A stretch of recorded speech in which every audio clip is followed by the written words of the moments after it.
Hey, Joe, what was your overall assessment of the defense after watching film? We didn't play well enough to win.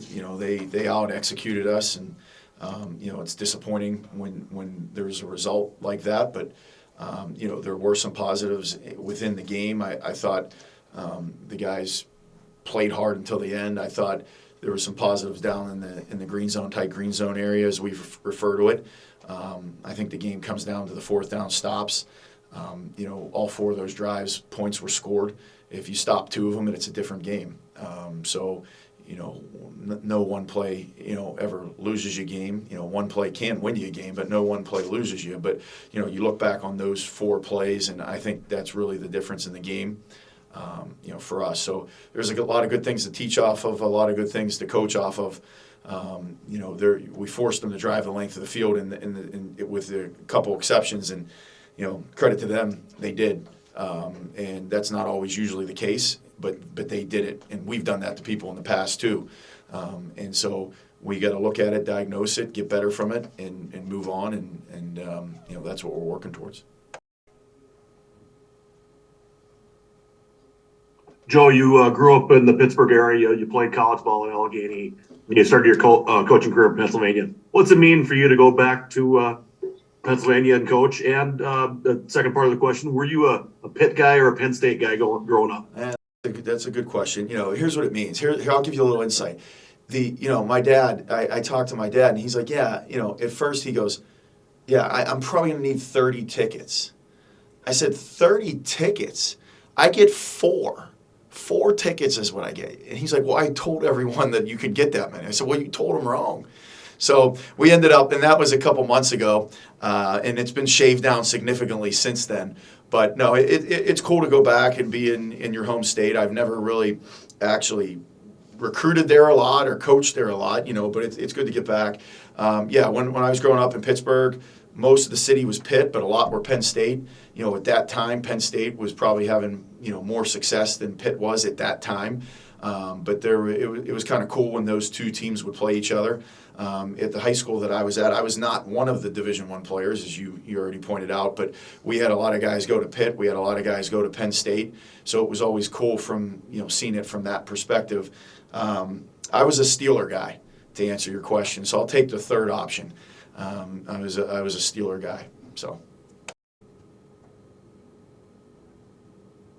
Joe, when you look at the defense overall through half the season, what are the top things that you felt the unit has done well, and what are the top things you want to see improvement in going forward?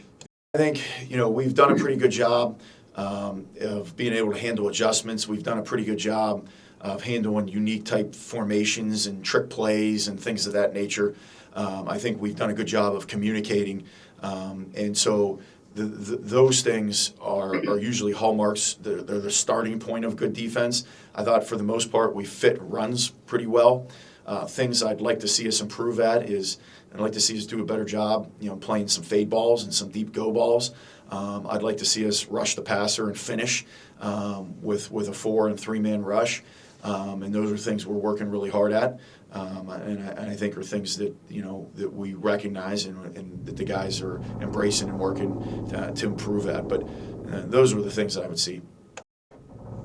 You mentioned those 4 plays, the 4 fourth down conversions. Have you ever been a part of a defense that's allowed 4 fourth down conversions? And what were your kind of big takeaways from seeing them go for it again and again and just finding success? Well, I don't really look too much into it. This is, I think, year 21 or year 22. I cannot tell you if I remember if anyone's converted on 4 fourth downs against us or not. I remember plays, not stats. But, I don't put too much stock into one thing. It isn't like a sky's falling mentality. Like they were 6 for 17 on third down. But when they go for it on fourth down, we got to get a stop. And, each one's its own one. Each one's its own situation. 2 of them were short yardage situations, which by nature are going to be harder to stop. There were the 2 longer ones, which they converted on. We got it. And to me, on the 2 that they converted on, we got to make a play. We got to make a play in man coverage, and then we got to squeeze a slant route. And so if we do those 2 things, we could be sitting here talking about a different result, but we're not. So that's what reinforces the teaching, the demand and practice in terms of the players and executing at a high level. And so I think I'm not a too high or too low guy. You know, I've been a part of great defenses. I've been a part of bad defenses. And there's a fine line between being really good and being really bad. And so, you know, for me, it's just, hey, take it for what it's worth. Take that data, look at what we need to get better at, and work like heck to get better at it. What stands out while evaluating Penn State's offense? Yeah, they got good speed at the skill positions, especially at tailback. Both those guys, I mean, they run away from everyone that's on film, and they're running away from MAC schools, they're running away from SEC schools, and everyone in between. And so I've been impressed with that. You know, the receivers, if they get out in open space, they can beat you vertically down the field and catch it and go. You know, so those skill positions have been really impressive. I think they throw it well to the tight end. Quarterback, you know, we've seen him before, obviously, and he's been around a long time, and he's seen a lot of different looks and won a lot of football games, and I think he's very gritty and gutty, and he can make a lot of good throws for you, and I think he moves well within the pocket and can certainly hurt you scrambling. The O-line, you know, I've been impressed with their length and athleticism, so it's certainly going to be a good challenge. They're well coached, and they've got good personnel. Joe, you talked about keeping it in front of you. Those 4 touchdown drives over 14 plays kind of show that. What didn't work on that one coverage bust on the opening touchdown drive? Yeah, well, it's a quarters coverage, and it's a misdirection type pass where there's a pull one way and the back goes the other way, and the quarter flat defender, who is supposed to take final 2 to the flat, his eyes, you know, he got beat with the misdirection and didn't carry it. So obviously we're not accepting of it, but it was a mistake, and you know we've been practicing similar type plays because anytime you open the gate or open Pandora's box, you know you're going to get those things again. So you know we've been repping the heck out of those types of plays all week in response to that. But it was simply just a what would be deemed a misdirection pass play, and the eyes got in the wrong spot and it got out. So. How have you seen Wally respond in practice this week? Practicing well.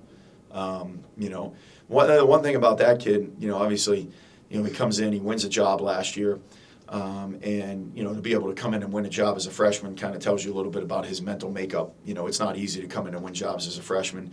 I think I remember the Purdue game last year where he came in and he made some plays. And he got beat on one, and I can distinctively remember him coming to the sideline after making a mistake. And as a coach, sometimes you get a feel from looking in a guy's eyes. Now I don't, because I'm in the box, not on game day, and during the week I am. But Coach Haynes was just like, man, just the way he responded to that. And then he went out and made a couple plays. I think back to last year. He had some adversity at some point in some games, and then at the end of the year, he was a major driving force to win some games. So we think highly of him as a player. We think highly of him as a person. I think he's had a really good week of practice, and he's obviously got a great, bright future for us. Joe, how do you go about approaching training guys with eye discipline in the second and third level? Well, at linebacker, it starts in January. This whole thing is just layered on top of each other. And so in January, it starts with film study. It starts with drills that they do that are, we call triangle reads, that have to do with linemen and pullers. And they work really hard at that. And then it ultimately ends up in run fit, drills with the linebackers just fitting runs. And then that goes to what would be called is inside run periods. And then it also ultimately transitions into an actual football play. So it's not one, you don't see one thing, you see everything, and we're constantly changing training the eyes. I've spent time with, ophthalmologists about it and reaction times and things like that. It's given us some tips on that. Playing with relaxed vision. The more relaxed your vision is, the quicker you actually respond to things and react to things. When you have narrow vision and focused on one thing, you tend to react slightly slower. So those are all things that we do. Same thing in the secondary. I'm speaking to the linebackers because I individually coach the linebackers, but there's a similar process we follow in the back end. And obviously we had a mistake, on game day for sure, but I think overall our guys do a pretty good job with their eyes and seeing things and playing things coming back across their face and reacting. And it's not just, if you're talking about it in season, and I learned this early on in my career, if you're attempting to fix that problem in week 6, like it's a chronic problem, it's probably not going to get fixed because it can't just be fixed in like a game week. Like it's a habit, that becomes an instinct. And there's hundreds of hours to get to that point. And, when we are working in the off season, those guys hear me say that all the time. And that's the reason, like, hey, listen, what you do in August, September, October is what you're doing now. And there's hundreds of hours that need to put in for those 3 hours that you go play in a game. And if you think you're just going to take care of it in game week, you're insane. And, so I know I kind of beat him down mentally probably with that. And there's Rossi going off again. But that's how you got to do it. And that's how you got to get them to buy into the off-season work. Because sometimes you don't really value the off-season work because you're like, I got time. Well, no, you don't have time because everything adds up on top of each other.